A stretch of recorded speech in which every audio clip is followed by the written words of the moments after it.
Mustafa. Intimidation will not help because we are Democrats. And for this opportunity granted to myself and critical issues touching on the said letter that is being circulated. It's dated a long time ago. Speaker alone, Your Excellency, cannot produce Speaker, produce Deputy Speaker. Sir, I came into National Assembly 2007. By the grace of God, I'm into my 5th term. I came in as a member of AC to ACN to now APC. I have run election on opposition without governor, without councillor, not any assistant. And I think I've seen it all in terms of resilience. And they say preserve conquers difficulty. We have preserved to keep unity. And I want to tell this congregation, sir, I'm able to ask the speaker in one of our meetings with him. I said to him, what is making you to think when the whole thing was released, he came to us, he came to my house. I said, what makes you think that what you have done will stand the test of time? I don't know if it's going political lineage. I think I'm a better person in terms of lineage of Aswaju family because I came in under AC from 2007 until when we had the merger. I've served you as deputy leader of the House. I'm now serving you as deputy speaker of the House of Representatives. If you are going to do anything, what makes you think that we're not qualified? And if you are going to look to the sideways, what makes you look and think that Adodogwa is not qualified? Sorry. Having served as chief whip of the House for 4 years, now leader of the House for 4 years, and then you think hierarchy can be destroyed. Not in parliamentary practice. It's never done anywhere. And I said to him, you are misleading our leader because the leader we know is not what you are now trying to show. And I'm referring to the president-elect because they are dropping his name. And I don't want to believe to this moment that the president-elect is the one behind this. I don't want to believe it. And I said to you, if you are going to notice, you have a chairman of operation. In ranking, after the leadership, he comes. You are a senator, and you know it. So if you are doing that, sir, and you are a senator too, sir, what is making you to think that you cannot go on to pick BETARA? Did you work and succeed, and you succeeded, and you announced that you are now saying you succeeded as only a person, Femi BETARA? I said it's not done like that. We all gave you the cooperation. If it is in the executive session, I will reveal to you certain things I mentioned to him, that it is because we are able to stomach a lot of things that we didn't allow the House to go on rancor. And it is sacrifice, so we have sacrificed. If it is gunning for votes, we have gone to look for the votes for the party. We have worked as seriously for the party. In the nation, Mr. Chairman, sir, respected leaders, we are here to protest and to appeal to you to go again to look into this matter. That what has been ushered out will not stand. And we are disciplined party people. I have demonstrated that when in 2015, my brother knows, I was elected chief whip. I got the signing. But when prevailing and then issues came, they asked me to step down from my brother, and Dogwa was giving the chief whip. Bubaba from my zone was giving the deputy leader of the House. I did that. And I sacrificed for the system. I'm not a selfish politician. That did not stop there. When I was giving, I'm here for service. We are not here for any other thing. I want to protect and defend our people. I want to say too, in 2019, Your Excellency, and the certain members of National Working Committee, I was running in for speakership. I was pretty sure I was going to win. Leaders of the party called me, and leadership, including the president, and appealed to me to step down for Honorable Femi. I did that. And that was how I came in to take the position of the deputy speaker. So it means that we are party people. We are disciplined. And by our culture, we are very disciplined people. I want to say that what has happened, I think that they are time to take for granted. If there was negotiation, he was also called to negotiation because in that year he was also among those who were running. And we had series of meetings, and there was canvassing before we eventually arrived. Sir, I want to appeal. I don't know whether the National Public Secretary was doing that on his own or he was doing on behalf of the National Working Committee. You recall, sir, because we should save ourselves from embarrassment. There was a moment when somebody was given as a presidential candidate. But again, we saw the protest. And we saw how Nigerians came together to say, no, power must shift. And power shifted. And this is part of what I think we should also be giving. We should be giving respect. We should be giving recognition. We should be appreciated for the good service we have done. And I want to believe we have given our best. And the best should not be taken for granted. We are Nigerians. If I cannot speak the truth at this hour, I'm not qualified to be a member of House of Representatives. I'm not qualified to be in that great Halo chamber for the period of time I've been here. And I want to say we are willing and appealing to you that when issues were being thrown up, Your Excellency, that my brother BETARA is eminently qualified, but I should step down because we have a vice president there. Why then are we having lopsided distribution? Is this because those of us for the North Central are taken for slaves? Or we are not recognized in spite of our own activity? 4 years is not too much. Let us not destroy this party before we go into a next election. We should build this party on the spirit and trust of equity distribution of everything resources. It's guaranteed by the Constitution of the Federal Republic of Nigeria. Section 14.4 is very clear that the composition of government of Nigeria or any of the agencies shall be carried out in such a manner as to reflect the character of Nigeria, thereby ensuring there shall not be predominance of persons for a free state or for ethnic in that government or any agencies. This is the Constitution that is guiding us. So if the party is now doing that, and then they are throwing the provision of the Constitution, and then most some of us, I think it's not going to be taken, sir. I'm sorry, I'm speaking as an activist because I was one, and I remain one. And I will continue to be one, because I believe that every entity in Nigeria must have a say. I believe every entity in Nigeria must be carried. This is the truth why some of us jumped. Even then, my state was PDP to go to AC, because I thought I could get a better repression and address in terms of what I want. Not the party I built to this state, not the party I helped to come to this state should come and destroy us. Your Excellency, sir, I'm sorry. You know you are my father in all ways. You know my relationship with you is not now. It's not here. Back home, from Andina's house, to my brother, Mr. Idris, you are more than an uncle and a father to me.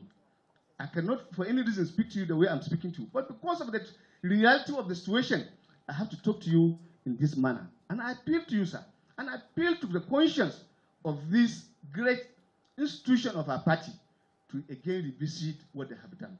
Even though you have said it's not for close, but the attempt now and the sell out now is that this is a foreclosed matter because it is also in the social media. And I think it will not portend well. We do not want a repeat of what has happened in the past.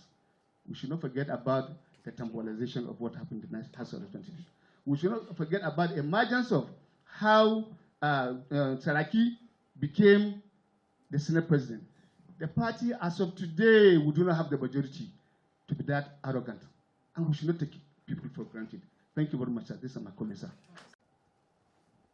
By the President-elect, through our comrade here, we went in to see him. He told me, BETARA, I want you to allow Femi to be the speaker because Femi is retiring from the National Assembly. And we are to see the president tonight. And I told him, Daddy, there's no need for me to see the president with you. If that is what you want, I'm done. I will see my group and discuss with them. Then from there, we move on to support Femi to become the speaker. Mr. Chairman, our leaders, I did that. After our election in the 9th Assembly,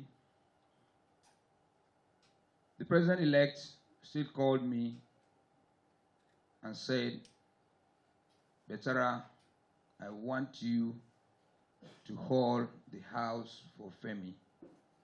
And I said, Daddy, I will work with Femi for 4 years. I'm not going to turn.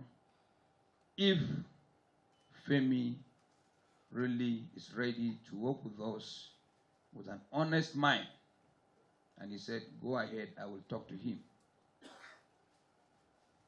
Femi appointed me as chairman, House Committee on Appropriations, where I worked well with him. And everybody here can testify that it is in the 9th Assembly that we had a good run-in with the appropriations without any hitches, no problem. I've done well for the House and I've done well for the party. Leaders here, I need to tell everybody here, when we are going into the election, I supported every member of APC. Every member of APC going for elections, I supported everybody. And I supported some of our leaders even contesting for elections. I was shocked, and I was hearing that I did anti-party. Leader, Mr. Chairman, my unit is Fantami unit in Biu. My result is in the INEC. You can request for my result for my unit. If I did anti-party, it's going to show in my unit. That is what I've been hearing. And another thing I need to clear here today, sir. Somebody told me that the same group are saying I gave monies to an aspirant, a presidential aspirant, through an account. So if there's any transfer to anybody, the banks are there. And I still want to tell you as leaders, if I should give monies to a presidential aspirant, if he wins, what is he going to give me? My own, I want to become speaker in my party. If another party wins, can I become speaker? No. So we don't need to blackmail ourselves. Politics is about give and take. Our colleagues here can testify. I've done well for the National Assembly. When I was the chairman army, chairman defense, and now appropriations. Sir, I have 38 members, including me and my chairman, as appropriation committee.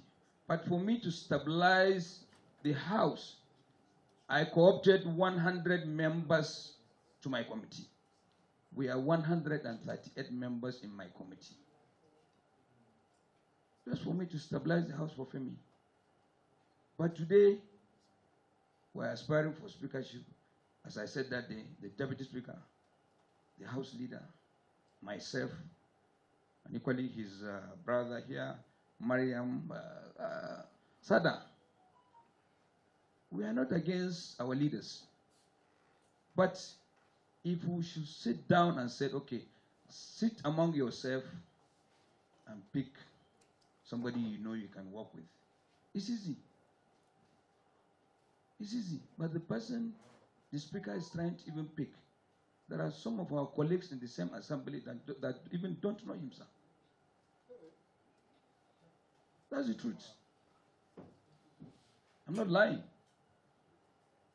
If today, assume today, the party said, we've zoned to Northwest, I have to sit and think, because now the party is zoning the deputy senate president and the speaker to the same zone. We've been in this assembly, sir. There's no time two presiding officers are zoned to one area. It has never happened. And in our discussion here, on our inauguration day, it's what happens in the Senate that will determine what is going to happen in the House. So we need to sit down and look at it. We need to sit down and look at it. We might produce the Senate president from a different zone. It has happened in 2015. So as a partisan, we are pleading. We need to sit again with all of us for more consultations. Thank you, sir. A total disregard to the motto of APC. It's an insult to the principle of APC, and it negates that motto: justice, peace, and unity. They say when there is no leader, you begin to respect him. So what is happening have made some of us to think and believe that President Muhammadu Buhari is one of the most perfect Democrats that we will ever produce. Because he has the powers and everything to manipulate, give direction, endorsement of who becomes the president of this country. And yet, with the support and knowledge of governance of Northern Governors Forum, they said presidency should go to the South because North have done 8 years. What was the reason for doing that? Because our party's motto is justice, peace, and unity. And having done that, under your able leadership, sir, you fold your hands and arms and sat to allow aspirants contest election on the supremacy of Nigerians through the delegates to choose whosoever they want to be the flag bearer of our party. The vice president contested. He is the closest person to Mr. President. And yet, because of democracy and because of justice in APC, delegates were allowed to choose whosoever they want to choose to run the flag of our party. Where is this principle, sir? Where has it been thrown to? Have we forgotten about the motto of our party? Have we recently forgotten about the leadership, the national chairman of our party and Mr. President, plus all of you have provided during the primary election of APC? If we have forgotten, sir, with utmost respect, like my elder brother said, and on my bended knees, we are here to remind you of the motto of APC. We are here to remind you of what just happened during the presidential election. Do we want unity to say that the deputy senate president should go to Northwest and the speaker should go to Northwest, when in the true sense of the word, sir, during presidential election, North Central haven't known to have majority number of Christians? With utmost apology, let me say this. And with the religious and tribal affiliation attributed to 2023 election, yet North Central resisted the temptation, voted 5, delivered 4 states for our president-elect Asuwaju Bola Ahmed TINUBU, deliver 11 senators, Northwest 10, with 2 states, Northeast 1 state, with 10 senators. And the states that have performed like this for Mr. President will be relegated to have party chairman and perhaps, as they insinuate, secretary to the government of the Federation, positions that president or whosoever can scream at them and they have no locus to speak for the people of North Central. So we need fairness. We need justice. That is why we are here. We need peace and we need unity. Sir, I was a deputy speaker in Plateau. I'm chairman Navy. In my 4 years in the National Assembly, they said the candidate they picked funded 70-something bill. None of those bills were assented to by Mr. President. In his over 10 years in the National Assembly. And in my 3-4 years in National Assembly, I did 21, and Mr. President signed 6. I know no parliament that within 6 years, within 3 years, have the privilege of sponsoring 6 bills upon which the president assented to. So what qualification are they saying about with the number of 70-something bills? Sir, justice should be done. We are appealing because you are a father. But the true language of our appeal is your status, your respect, you are my grandfather, being a friend to my father, Yakubu Hussein Zumunta, and what have you. But if not, sir, because of the integrity of the members of the State Working Committee, the real language in our letter is that we are rejecting. We are rejecting what is in circulation. It is unacceptable to us. We are independent bodies, sir. National Assembly cannot be turned to be like a Federal Executive Council where you pick whosoever you want to pick for. It can't be run like that. When we will elect our leaders, all of you will not be there. It is we and the conscience and our covenant with the people of Nigeria that will be in the hallowed chamber.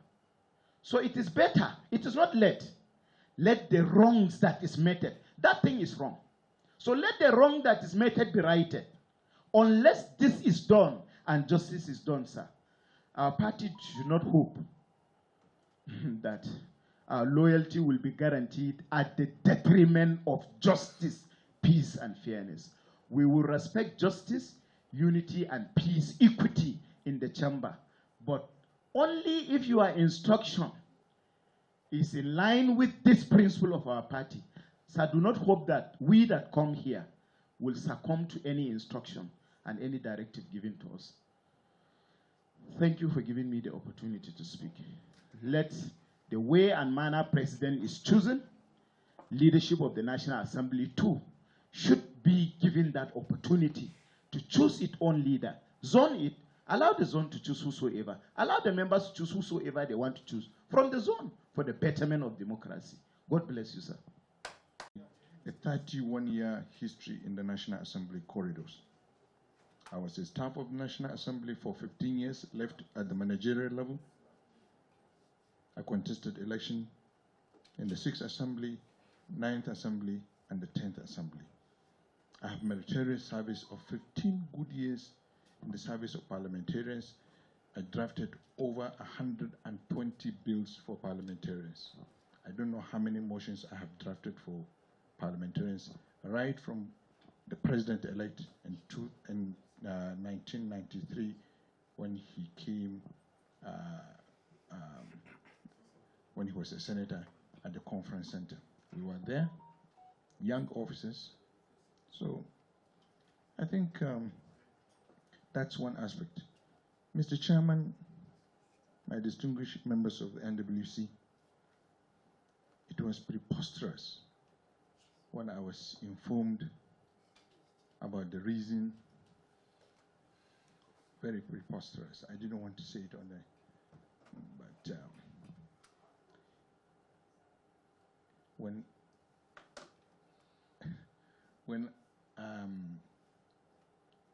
my disqualification or issues why I should not be considered as Speaker in the 10th Assembly is because Buhari is from Katsina State.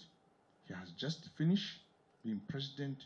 Why should a Speaker go to Katsina State? Because Mr. President will not ask, what parting gift are you giving me? Mr. Chairman, 85% of the consideration of bills, which is reports, which is the most critical stage of legislation, in most cases, about 30, 20 members are left at the sitting every day. 85% of that record, I was present. Go back to check.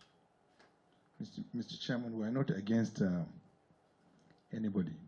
We know ourselves. The speakership is a national security issue.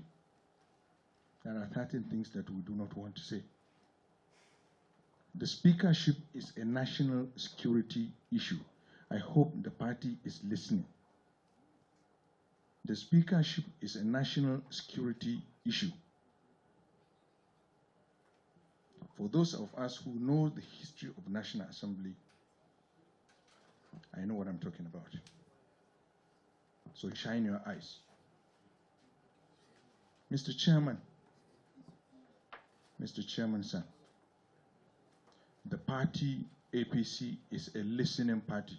We know it's a listening party. We know it's a disciplined party. Mr. Chairman, you have 260-something new members. 40 of them are below the age of 35. We know the politics on that floor. For those who don't know, Mr. Chairman, 262 new fresh members with APC having not meeting the threshold of 81 plus 1 to win election. If all 81 plus 1 will vote, which I doubt much if they will vote if we go through this. I'm telling you this, Mr. Chairman, because I'm a party man. We should tell you the truth. We know what is going on now. There is no momentum. From what the party announced, there is no momentum. And we have less than 35 days to go for the election. There is no momentum. I hope the party is listening. The momentum to be created are our friends, our colleagues. They talk to us. The party is facing a serious challenge within the walls of National Assembly, both in the Senate and both in the House. You must be told the truth. You have challenges in both the two chambers. Sir, you must not ignore this. It is something that can be addressed. It's not too late. Vice Chairman North is a senator.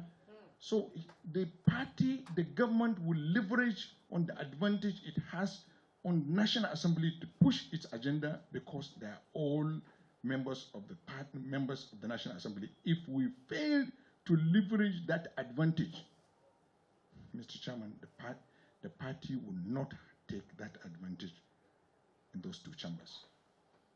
So it is incumbent on those that are taking decision on the emergence of the leadership of this party to be circumspect, to think out of the box, and to remove. We must not reward loyalty.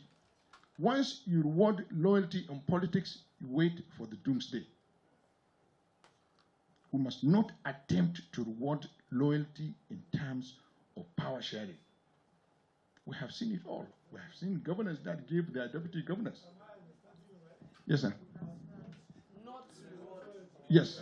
Don't reward loyalty. Don't reward loyalty, Mr. Chairman. Reward friendship. Reward friendship and competence. Reward people that you can work with. We have seen, Mr. Chairman, it's historical. It is a history. Those that are political scientists, those social. Yes, Mr. Chairman. The political scientists among us will know the tragedy of rewarding loyalty.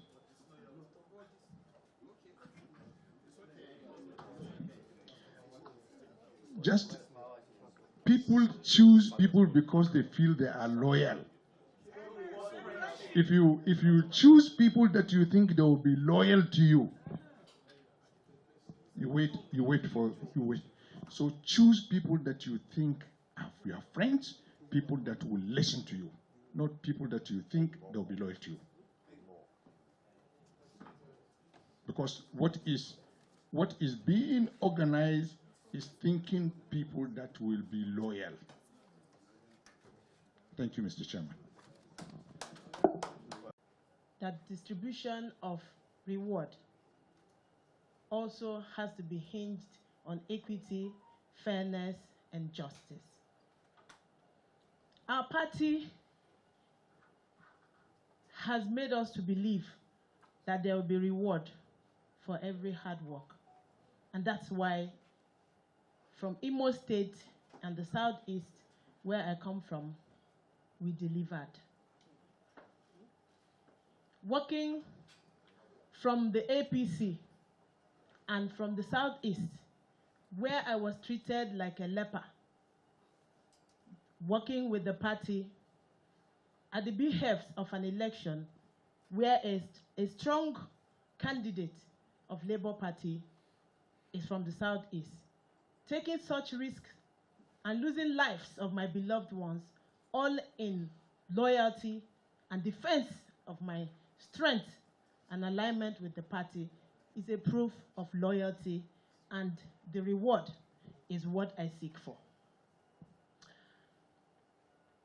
All the votes gathered for a presidential candidate from the Southeast, over 90% of it, or let's say over 65%, came from Imo State. We garnered 66.7 thousand votes, Ebonyi 42,000, and Abia State 8,000.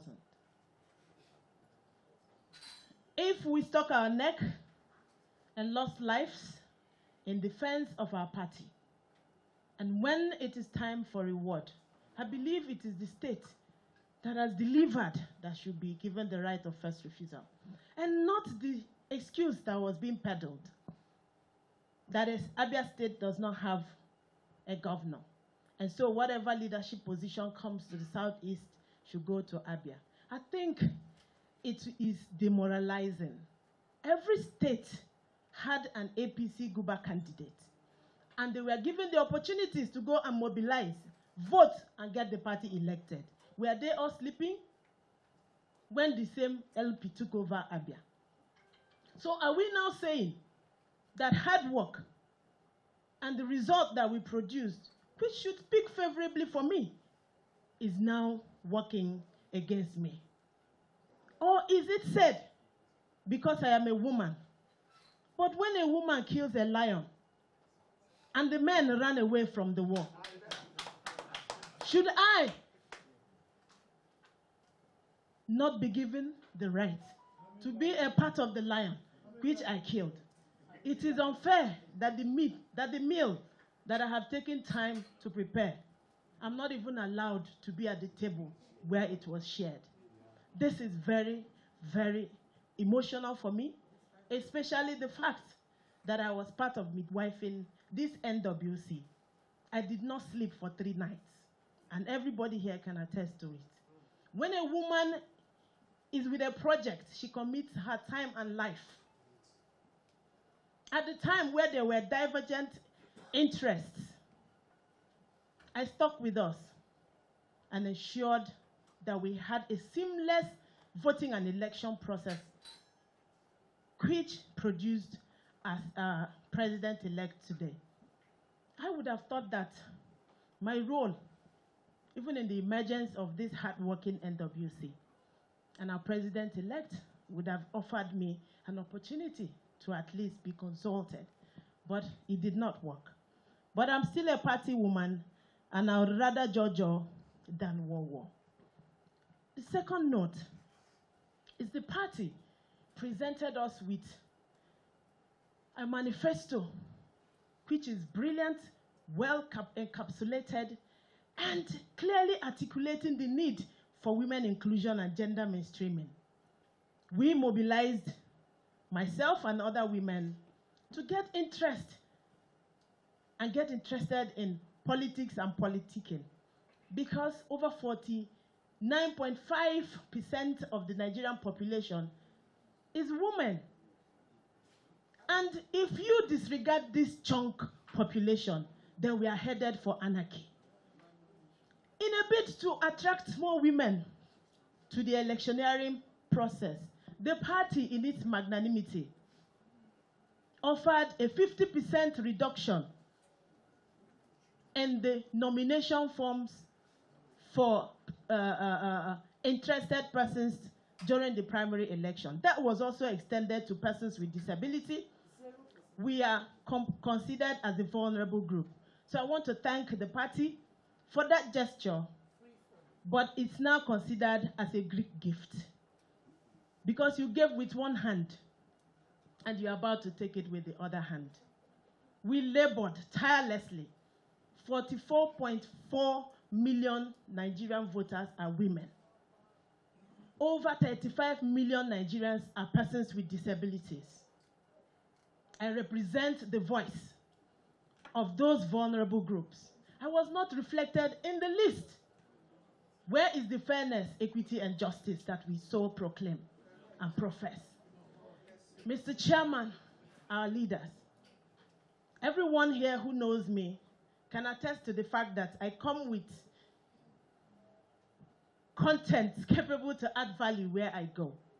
And I know that my leadership at the 10th National Assembly is capable to bring further unity and create an atmosphere that will douse the tension that we have here. Women nurture, women grow, and nothing good dies in my hands. I'd like to also use this opportunity to remind us that if it comes to qualification, I am qualified. I am of the All Progressives Congress. I am one of our own. I am ranking. I am one of your own. I am ranking. And by the rules, a second timer is qualified to preside. I have sponsored over 13 bills. It's not about the number of bills you sponsor. It's what is the trajectory and progress of those bills. Very impactful bills, and about 2 of them are before the president for his assent. My leaders here can attest to my performance in the House. I currently chair the Committee on Disabilities, and I am the pioneer chair of that committee. And you know what it is to harness and integrate the interests and rights of persons with disability, which our party also clearly identifies. Mr. Chairman, and the entire NWC, please, I plead with you, my fathers, do not break my heart.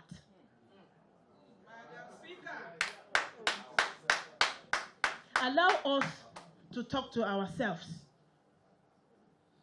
We can come up with a consensus. Any consensus without deliberation, consultation is void. Ab initio. So I thank you for this opportunity. May God bless us.